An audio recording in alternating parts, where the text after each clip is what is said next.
So over this past weekend, I was hyping up the fact that we might be witnessing like the most historic, potentially the most or one of the most historic weeks in like Canadian history, just with how much is going on. Tensions with India are skyrocketing, foreign interference left, right, and center being handed out like Halloween candy. You've got corruption in the House. You've got a petition to take down the House Speaker. Like, there's just so much happening. And then one of the previous videos on this channel, I believe, like one of the first, if not the first individuals to share the news to social media that you had four MPs. One was a conservative senator. The other three were liberals that have direct ties to China for foreign interference. Absolutely insane. And then you also had the RCMP commissioner say, we've got the USB key that potentially has incriminating evidence against Justin Trudeau for the SETC scandal, but we can't look at it because of a warrant. There's a lot going on. And then the 29th of October, I have to look at my calendar. The 29th of October, the Bloc Québécois saying if we don't get what we want, we're going to vote for non-confidence. And then you got the rebel liberals saying we're going to vote with them, or maybe we're not. So there's just like a lot going on. And if you're feeling overwhelmed, welcome to the club. The best way to cope with that is drink more coffee, get more overwhelmed and overstimulated. Welcome back to the channel. Welcome back to another video, everybody. Before we get into it, I do want to encourage you all to smash the like button and subscribe if you haven't already. It does really help grow the channel. I do need to talk about this petition. I know what you're saying. I know what you're thinking. Hey man, we've heard enough about the petition. Yeah, but have you really yet? Because we're the top 74th petition in Canadian history. Absolutely insane. You can find the petition, and for those that don't already know, it's to stop Greg Fergus from muting the microphones on the House floor. There's a website that I've created called stopmutingthemic.ca. It's available, linked down below in the description, and it'll bring you here to this petition, E5170. And because of the tremendous amount of support and just the sheer volume that this petition has already generated, the House Speaker himself has replied to my petition with an email, which I'm going to read off right now. An official letter from Greg Fergus himself about this petition. This is insane. You ready? Nobody's seen this. My eyes only, you are about to see the letter I just received from Greg Fergus. That's what I was just doing right now. That's why I said like 30 seconds or a minute ago, I don't know if you guys are ready for this. Greg Fergus sent me a letter about my petition. That's how big this is getting. Ready for this? All right. I just posted it on X. You guys are seeing this for the first time. The House Speaker officially replied to me about my petition. He is scared. He didn't even acknowledge the discrimination against the visually impaired community. What a crock. What a crock for not even acknowledging that. You are nasty, Greg Fergus, and I tagged him in it. Look, it has the official letterhead and everything. House of Commons, Chamber des Communes Canada, Jasper Sunshine, petition at stopmutingthemic.ca. Dear Jasper Sunshine, I am writing in response to your recent email requesting that I not mute the microphones in the House of Commons. During all proceedings, a member may only speak in the House when called upon by the Speaker. Each member's desk is equipped with a microphone, which is activated by a console operator when the member is recognized by the Speaker. Although loud voices can be picked up by any open microphone, only the microphone of the person recognized to speak is actually activated. The chair has the power to activate and deactivate their own microphone, which has the effect of automatically disabling all other microphones. This is often done when the speaker stands to call the House to order. I can understand your desire to hear what is happening in the chamber, but I can assure you that the microphone of a member designated to speak is not deactivated by the speaker before they are done speaking, unless they exceed the time allotted for their intervention or something unparliamentary has occurred. Recently, I have found it necessary on occasion to mute the microphones in the chambers between interventions. This is done to get the attention of unruly members who are not following the rules of the House and impeding proceedings due to loud and unparliamentary behavior. I stand firm in my commitment to promote mutual respect and sincere, passionate, productive debates in the House of Commons so that Canadians can be proud of the leadership of their elected representatives. The House of Commons is also steadfast in meeting its obligations under the Accessible Canada Act. The Accessibility Secretariat welcomes all feedback, comments, and questions regarding accessibility to House's products and services. Contact info can be found here. I see that you put certain members of Parliament in copy of your email. Contacting your members of Parliament is indeed one of the best ways to express your ideas about what could be done to improve the work and reputation of the House of Commons. Thank you for taking the time and for your interest in the work with the House of Commons. Well, Greg Fergus, I have horribly bad news for you because I've been in contact with CBC and that has set off a chain reaction to other mainstream media outlets. You have just admitted by not acknowledging in your response to my petition that you don't care about visually impaired Canadians. You are literally admitting that you are fine with discriminating against other Canadians. Your ego is up here, and unfortunately for you, the media attention has gone above and beyond your ego, and you will be crushed by the media for this. You've laid your own bed. Now you gotta lie in it, buddy. That is insane. You've admitted that you are a scumbag who discriminates against Canadians. This is a progressive government, and this is not allowed. I can't believe he replied. That's pretty crazy. That is pretty crazy on its own. Kind of crazy to think that just some dude in his basement who may or may not be wearing pants who makes political videos is actually kind of hopefully maybe potentially theoretically going to make just a tiny difference of stopping Greg Fergus from muting the microphone. But we wouldn't have been here and we can't actually get there without more support. So if you've got friends and family that haven't yet signed the petition, please send them the link. Just get them to sign it. It takes like a couple of minutes, and make sure you verify the petition when you give them your email. There's a verification that goes to your email. Without further ado, let's get into this video. And for those that have been wondering what the heck is going on with the BC elections, yeah, that seems a little corrupt. I don't know. One of the key ridings got kind of swayed the other way. Now it's NDP. And it seems like David Eby maybe has a majority government in BC. So kind of sketchy, but we're going to look at all this in today's video. Without first starting with the polls. So you got Pierre Poilievre at 217 projected seats and Justin Trudeau at 59. I suspect at the next opinion poll update on the weekend, you're going to see that just kind of go the opposite direction. You're going to see Pierre, see how he's gone down. He's going to go up back into the 220s, and Trudeau is going to go down into the lower 50s. And then 99% likely across the boards for the Conservatives of winning the most seats and odds of a majority government. That's looking good. What's not looking good is the BC NDP lead by 14 votes in Surrey, flipping the seat the Conservatives led after the initial count. This is because they did a recount of how close the votes were, and then there was also like 65, I think, thousand ballots that showed up by mail, and just craziness what is going on. As you can see right here, like the Conservatives at 88.29 and the NDP at 88.43, these got reversed. So the NDP got more mail-in ballots in Surrey, I guess, apparently, and that's now given them a winning in that riding. That seems a little sketchy. So you can see here, CTV is also saying BC election results, NDP pull ahead in key riding that could help party clinch a majority government. Kind of crazy. Those are triggered in ridings where the leading candidate is ahead by less than 1/500th of a total ballot cast, which would be about 38 votes. That's insane. An ongoing count of absentee ballots in British Columbia's election has seen the NDP cut the BC Conservatives' lead in a key riding to just 4 votes. Monday's count of more than 22,000 absentee and special ballots province-wide could produce a winner in the election 9 days after the October 19th vote.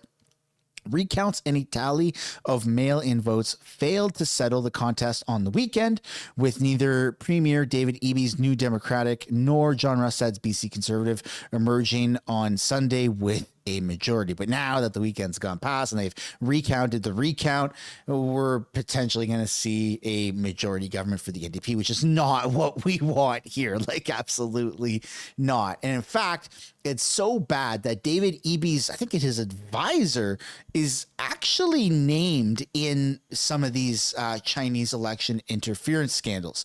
BC voters should have known the CCP-linked Canada Committee 100 Society is led in Vancouver by Ding Gao, a journalist who is also an advisor to British Columbia's Premier David Eby.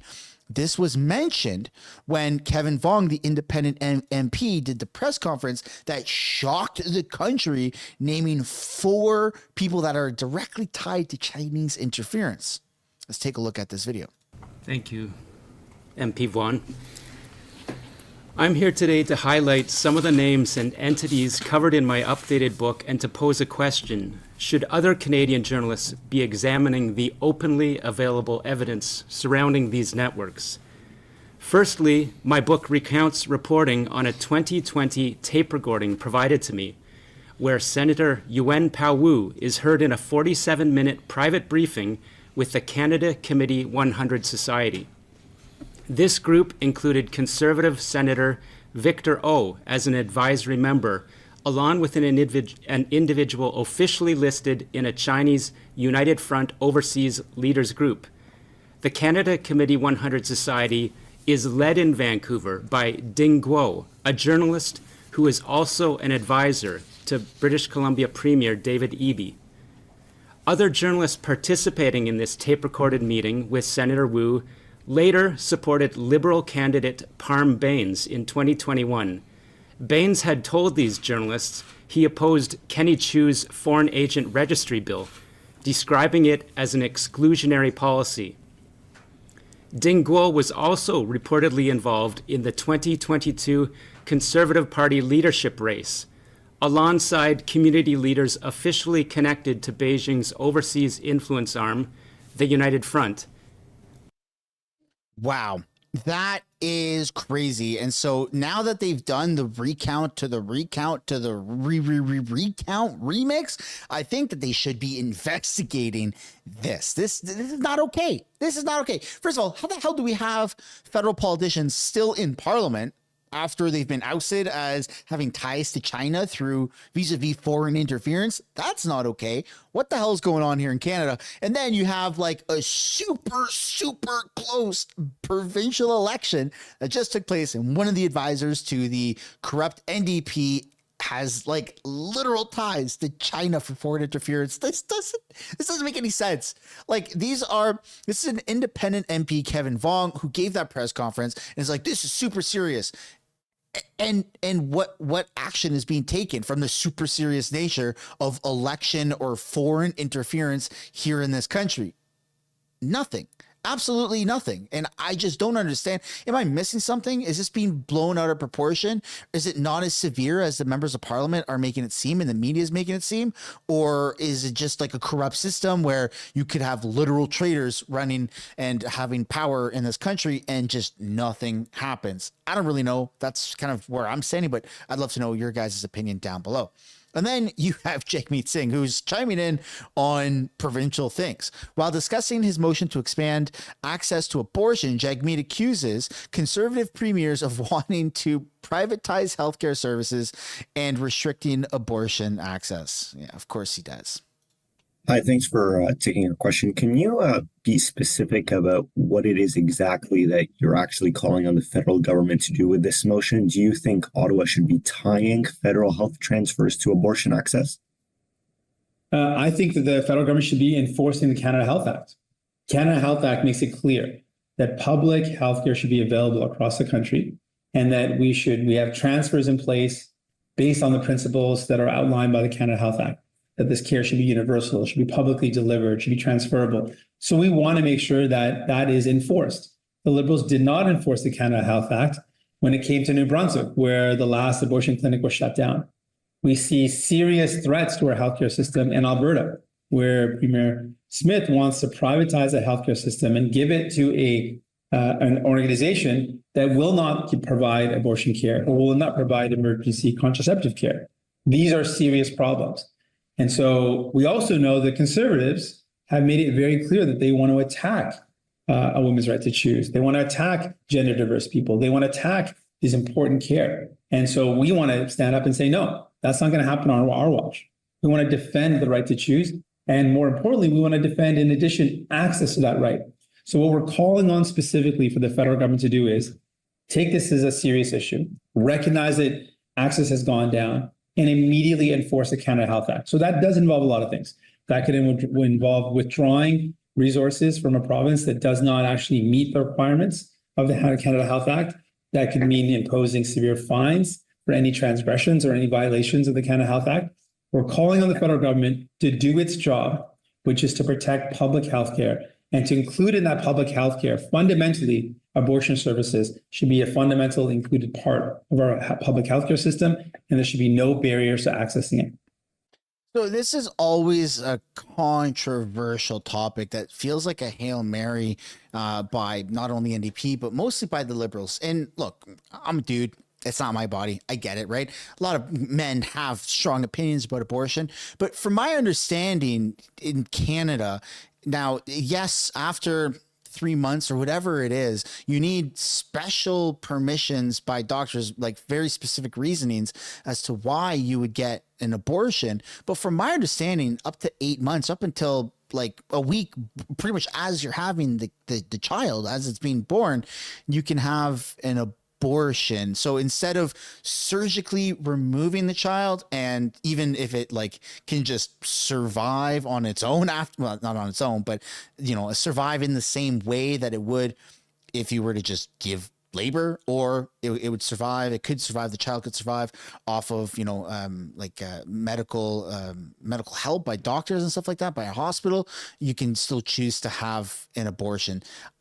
I don't know. That seems a little crazy to me. But again, I'm not an expert in that field at all. I just know that it's extremely controversial. And when I've been told this information, it breaks my heart, because I look at my kids and it's like that just makes me so sad, man. Like, children's lives matter. And I just feel like Canada's a bit of a cuckoo place. But again, that's my opinion, and I'd absolutely love to know yours when it comes to abortion. Now we got to take a look at some super serious stuff here. So there's a committee hearing that Garnet Genius is sharing here. You should be ashamed. Over $100 million went to Dalian under an Indigenous set aside. But the government has now taken Dalian off the Indigenous business list and won't say why. They didn't pay any attention to. Thank you, thank you, Minister. You haven't answered a single question that I've asked in the entirety of these 6 minutes, but I'll ask you one more. Since you have now established that Dalian isn't an Indigenous company, and since they got over $100 million in contracts from your government under Indigenous set-asides, will you expect a company that was not Indigenous, that got over $100 million in Indigenous set-aside contracts, will you expect them to pay back the money that they received?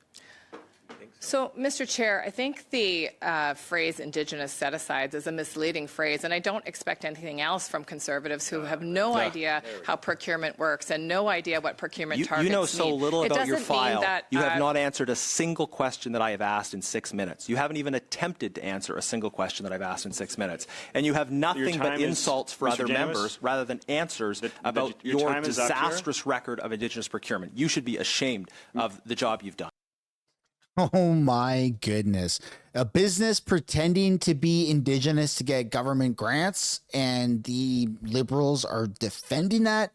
That just seems absolutely wrong. And then in other news, I want to highlight here something that Kevin Vong said in his initial press release that just, again, shocked Canada. I think it's important to point out that if this happened in the United States, there would be a special prosecutor appointed immediately. And this government is dragging it out. Why? Reluctance is abetting. What's the point of having a law? Why are we protecting individuals who are harming our country, our democracy, our people, and our interests? And this government needs to tell us why. Because frankly, I'm fed up with having to pay the price for it. Because being a doormat is not a policy. And it's time to step up and defend our democracy. Thank you. I think it's a... Yeah. If this happened in America, if you had actual sitting members of Congress or whatever that had direct ties to China and it was undeniable, they wouldn't have a job before the end of that press conference. But Canada is literally hiding them, like in plain sight, for crying out loud. Mary Ng was sitting in Parliament and she was named as one of the people that has ties to China through foreign interference. I don't get it. Unless something's going over my head, I really don't understand this. And then in this clip here, independent MP Kevin Vuong is demanding all the parliamentarians named in the NSCOP report as foreign collaborators be revealed, not just the 4 that were mentioned. It's time for the government to come clean to Canadians and defend our democracy. Good morning. Canada's democracy has been under attack by authoritarian regimes.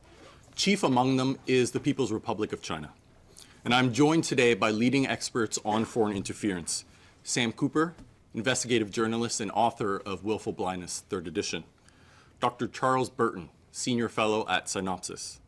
And Michelle Junot-Katsuya, former Asia-Pacific desk chief at CSIS, the Canadian Security Intelligence Service. We're here today to address a question that all Canadians have been asking. Who are the parliamentarians who have been identified in a confidential report by the National Security and Intelligence Committee of Parliamentarians? In their special report, paragraph 164 states that NSCOP has, quote, seen troubling intelligence that some parliamentarians are, in the words of the intelligence services, semi-witting or witting participants in the efforts of foreign states to interfere in our politics, end quote. How can Canada have an election if Canadians don't know whether the people they're voting for has their best interests at heart, or if they're serving a foreign master? Nearly every opposition party leader has called for the names of the parliamentarians identified in the NSCOP report, but the Trudeau government refuses to do so. This plays directly into the hands of authoritarians. Until those names are identified, a cloud of suspicion hangs over all parliamentarians, but especially those of Chinese heritage. It's time for the government to come clean to Canadians and defend our democracy. Sam. Wow. We definitely need to take some steps to preserve our democracy. I mean, this is like beyond insane. And then on the House floor, you had Kevin Vuong say this. Now, this is like from several months ago. Let's take a look. Speaker, the Prime Minister once said that he thought NSCOP was well suited to examine foreign interference in Canada's democracy and democratic institutions. But apparently, not anymore. Why the change? Was it an NSCOP report that shed some redacted light on the willing involvement of Liberals guilty of seeking political and financial benefit? Does the Prime Minister still feel that, quote, Canadians need to have faith in their institutions and deserve answers and transparency, end quote? Or has his party's Beijing masters called for a reversal? The Honourable Minister for Public Safety. Mr. Speaker, our colleague should be careful before he simply makes up stuff in question period and asserts things that he knows are absolutely false. He knows very well, Mr. Speaker, that our government created for the first time ever a committee of parliamentarians to oversee the work of our security agencies. We think it's important for parliamentarians from every political party and the other place to do this important work. We've acted on their recommendations. We thank them for this important contribution to the fight against foreign interference and to a series of other measures important for assuring the national security of all Canadians. Wow. So he's been saying this for quite some time now. And every time he's mentioned it, Kevin Vuong, he was met with a roadblock of corrupt Liberals protecting their MPs that are susceptible and complicit in foreign interference. I mean, they've been screaming it from the rooftops, and they've just been squashed down like a mosquito gets squashed when you're out camping. Like, it doesn't make any sense, man. I have a hard time believing that this is not a simulation at this point. Not that I do think it's simulation, but for crying out loud, growing up, man, I had so much faith in the system. I never thought we would be here today with all this corruption right in front of us and just the government allowing it to basically happen and take place. And then just to add more fuel to the fire here, CTV sharing a clip or share an article here about minister to launch consultations on advance requests for assisted dying.